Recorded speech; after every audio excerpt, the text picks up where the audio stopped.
մինչև վերջ կարդացել է Աստվածաշունչը։ Այստեղ ԿՊ-ն սա դուս մնաց։ Այդտեղ ԿՊ-ն դուս չմնաց, իրենց համար Աստվածաշունչը Նիկոլի գիրքն է։ Էդ էլ չեն կարդացել։ Արանդե Մարկնս դեմքին նամես 0 գիրք է։ 0, ասենք մի հատ բան կա, Նարեկ Գրիգորյան, որ հիմա խոսում էր։ Նամես դեմքին, ասենք ես վստահ չեմ, ինքը բոլոր տառերը գիտի այբուբենի։ Ինձ թվում է տառեր կա, ինքը պրոստը սկիփ անում այդ բառերը թե տառովա։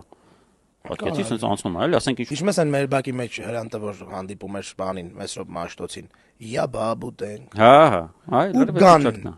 Հաստատ է կեսի շատը տարաճանաշի։ Հիմա նայ, վերջին 5 էտի պայման հիշեցնեմ, սա ասում են պայմաններ, որով ստեղծվում է տենց շտուրմավիկների խումբ, որը պետքա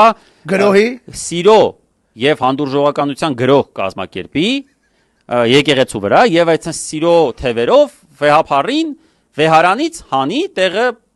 բերի մի հատ նոր ինչ որ մարդ, որին կկոչեն վեհապար։ Իդեպ ասեմ ում են ուզում բերեն Պոլսո պատրիարք Մարաշլյանին։ Բան չի, Պասեկոս է, չի։ Ասեկոս է, չի, արդեն սկսել են քարոզչական գիծը, թուրքերն այնտեղ